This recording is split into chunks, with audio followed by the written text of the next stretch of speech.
First, I would like to make mention of the fact that we were really grateful for His Royal Majesty for receiving our president, especially so that today is a Buddhist holiday here in Cambodia. The holiday is intended to honor the saints of their faith, and the king is one of the saints of Cambodia, on account of which he normally is supposed to be in retreat. But he took this as an exception to meet with our president, whom he considers as a very important person. So we're very grateful for that. And we had requested only for a working visit in coming over to Cambodia, but the government had elevated it into a full state visit. So again, this is one of the significant features of the visit of the president here in Cambodia. We had earlier a bilateral meeting with His Royal Majesty. And you see, the king of Cambodia is a very cultured person, very intelligent, very regal, very elegant, well respected by the people. And I was personally amazed by the fact that our president had measured up to this very important occasion. The president himself was also very regal, very elegant, and very gentle in so far as his engagements with His Royal Majesty this morning. So we're very happy about this. Of course, the substantive aspect of the visit will come in this afternoon, when we will be meeting with the Prime Minister himself, Mr. Hun Sen, and the other officials of government. But this morning was an exchange of pleasantries with the two chiefs of state, and we were also fortunate to go to the historic monument where the president had laid wreath to the Independence Memorial here in Cambodia, as well as thereafter to lay a wreath on the King Father, the former king of Cambodia, Norodom Sihanouk. So that was the activity for this morning, and we are very happy that it went very smooth and very successfully. Thank you. Okay. Second. There are going to be 4 MOUs that are going to be signed during this particular state visit. And we'd like to ask now Sec Roman Lopez to elucidate on trade. Yes, good morning, everyone. So for trade and industry and investment, we look forward to this afternoon's meeting as we meet with our counterparts, especially Minister Pan Sorasak of the Ministry of Trade of Cambodia. As you know, he has been part of the discussions in ASEAN as well as the ASEAN RCEP. So this is one of our agenda, just to discuss how we can push forward the discussions in ASEAN RCEP when we reconvene towards March next year. And as well as discuss possible trade opportunities. As you know, we are exporting a lot of products to Cambodia, mostly in the areas of automotive parts, ignition wiring, medicaments, a bit of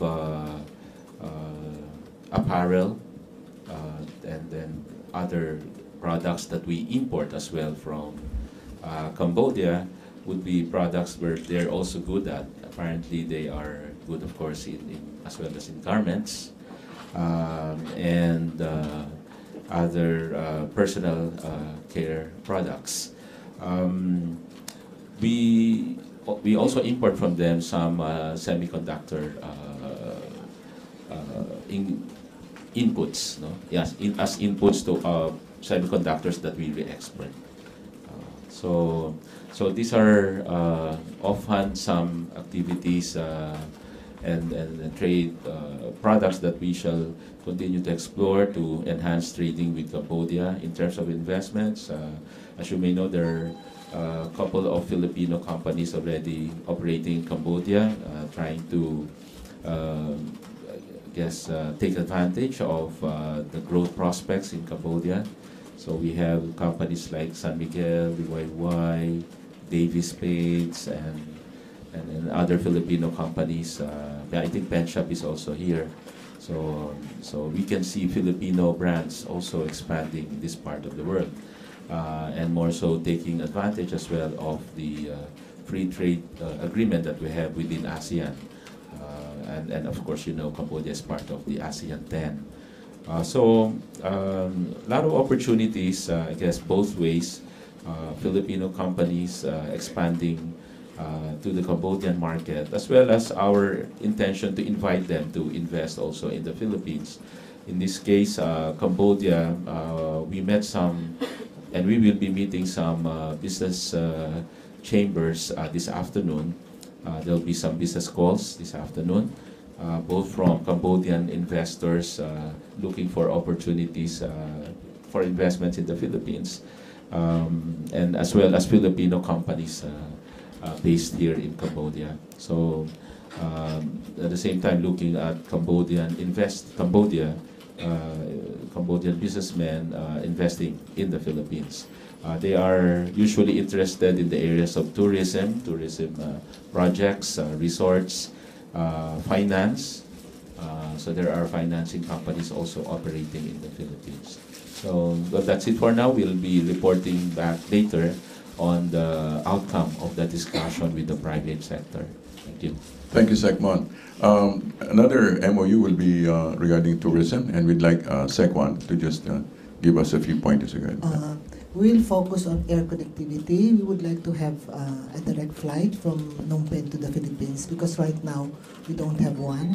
What we have is from Siem Reap, Cebu Pacific fly Siem Reap to Manila, and none from Phnom Penh. And we would like, and because of this, if we have a direct flight, I'm sure the the arrivals of Cambodian people to the Philippines will increase, because right now what we have is only around 2,000 to 3,000 a year. Unlike for Filipinos going to Cambodia, it's around 70,000. It's not balanced. And we would also like to invite media people and tour operators to come to the Philippines, so they would know our country, and so they could promote our country. And next is investors. We would like investors to come to our country and invest on hotels and resorts. And last is exchange of students and professionals, so they would know about more of our country. I think that would be our focus on the memorandum of understanding, and we'll give you a copy of that once we have it signed. Thank you, Sec1. We'd like to ask now Sec Bello to give some pointers. Thank you, Sec Ernie. I was informed earlier this morning that the MOU or MOA was presented to Secretary Junas USI, because we don't have a polo office here. And since they have the consulate here, they referred the matter to SecUSI. So I'm not aware of the contents of the memorandum of agreement. But I presume that the reason for that is that we don't have much problem about our OFWs here. In fact, there are more OFWs as far as Asian countries are concerned. So probably the memorandum of agreement that will be signed by Secretary of Foreign Affairs during NASA will be on foreign affairs matters, not on labor matters.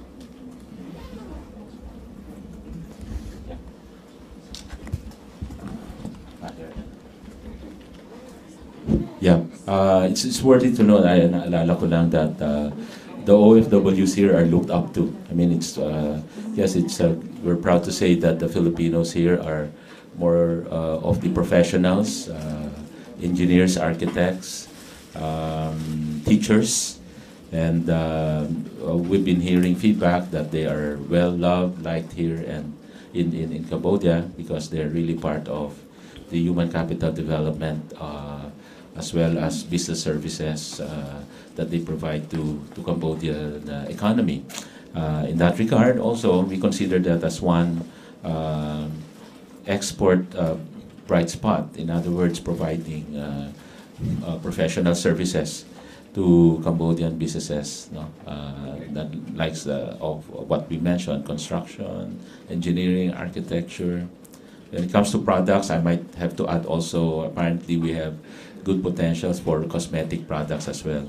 And since Cambodia is an agricultural country, aside from what we mentioned earlier, there's a good market here for Philippine-made fertilizers. No? So these are just other products that we can promote here in Cambodia. Thank you, sir. Thank you. We'll open the floor now for a few questions and for a few questions. Tina of Philippine Star. Good afternoon, sir. In relation to the issues back in Manila, Secretary Aguirre has written the Office of the President recommending the termination of the 2 BI commissioners involved in the Fontana Leisure Park controversy. Any confirmation or any action taken by the Office of the President, sir? All right. I conferred with ES, Executive Secretary, and he said they have not yet officially received the letter. So, but anyway, what will happen is the letter will have to be verified, will have to be validated, and then once verified, it will be referred to the Office of the President, to the President himself, and they will await action regarding the matter. Thank you, sir. By the way, sir, last night in the President's speech, he mentioned that maski kaibigan ko, pag may nangyari dyan na corruption under sayo, I am sorry, maybe even you would have to resign. The President is directing his statement to whom? As far as based on the context, he's referring to the person involved. Does it necessarily mean Secretary Aguirre? It does not necessarily mean Secretary There are Aguirre. corruption activities right now under his department. It does not necessarily mean Secretary Aguirre. Okay, Jam Sasante of GMA. Sir, in relation to the Jack Lam issue, Secretary Togade said Jack Lam also approached him during his child's wedding and nagbigay rin daw po ng object to show appreciation, pero tumanggi siya. Do you think, is this something that the palace would look into further? Kasi meron din attempt, kumbaga magbigay ng something kay Secretary Togade. It will have to be verified and it will have to be validated. Yes, whatever that something is. Okay, Belia of Bandera. So going back dun sa extortion allegations against BOC officials, is it alarming that despite the campaign of the President, and then we have only 6 months in our term, pero ganito yung nangyayari na parang walang takot yung mga officials despite alam naman natin na sinasabi ni Pangulo na talagang ayaw niya ng corruption, pero ganito pa rin ang ginagawa sa BOC.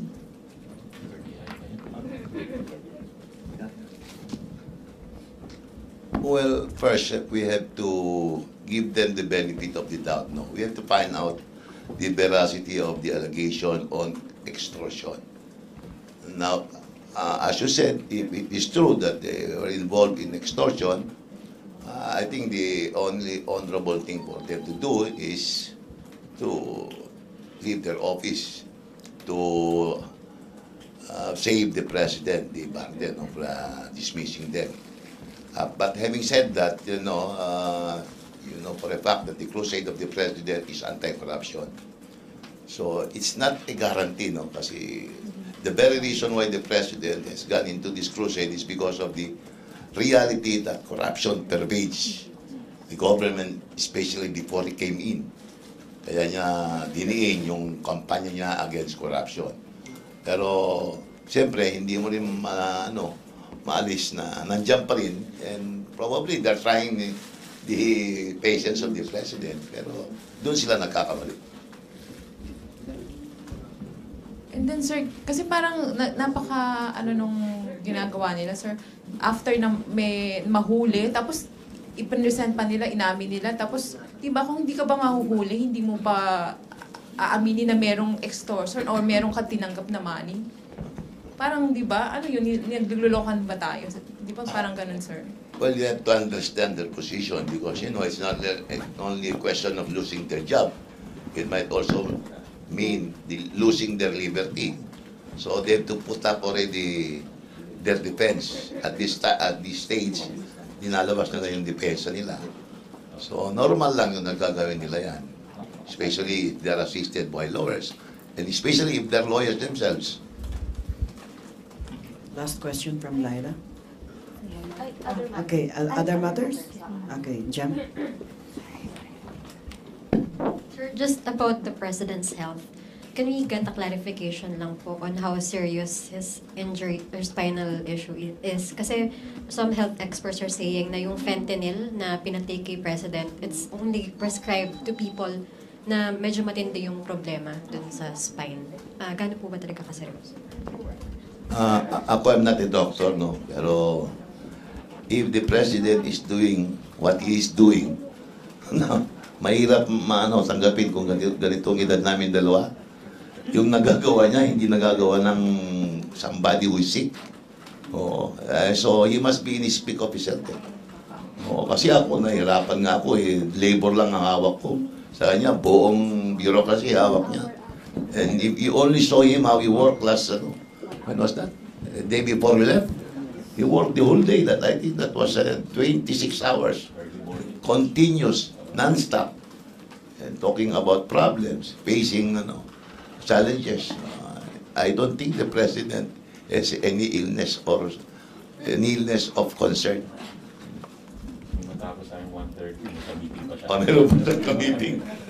Okay, last question from Lyla. Sir, good afternoon. Sir, what do you say to suggestions from Congressman, I think Zarate, for Malacanang to issue medical bulletins to update the public on the President's health, since it's also a public concern, because he's the leader of the country. What do you think of such suggestion? Secretary Abelio.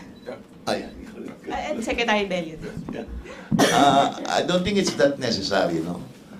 What you see is what you get. Kung nakita niyo si Presidente naglilib sana na hindi niya kaya yung ginagawa niya ngayon, then you can have some doubts about his health. Pero kung nakikita mo ang ginagawa niya, that the four of us here can do with difficulty, then that's the time maybe when we ask him to give his health bulletin. Pero super healthy siya Hindi ko maintindihan kung saan niya nakukuha yung energy niya.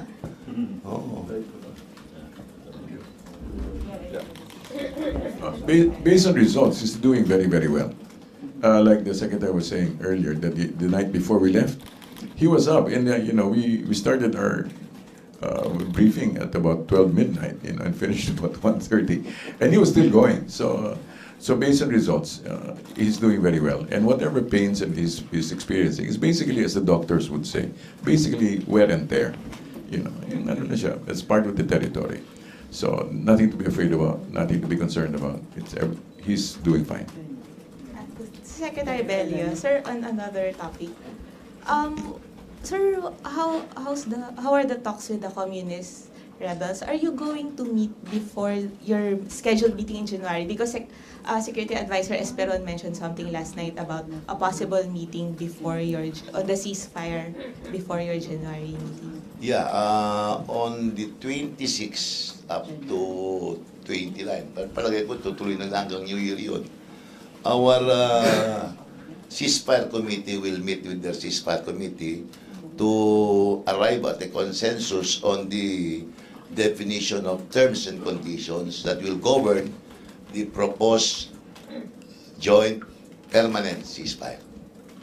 Yun. Pag nakapagkasundo sila sa definition of terms like what is considered a hostile act, or where is the buffer zone where their forces can get in or out, and where our forces can get in or out, and they can agree on who the referees are in case of violations, then we will be ready to sign a bilateral permanent ceasefire. So they have to go there even before we meet them on January 18 to the 25th.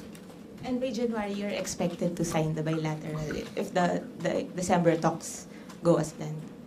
Yung December talks. No, If January, December yeah. talks. Yeah, January na yung signing. hopefully, pagka nakasundo sila, we may have to go on a special trip just for the signing of the joint bilateral permanent ceasefire.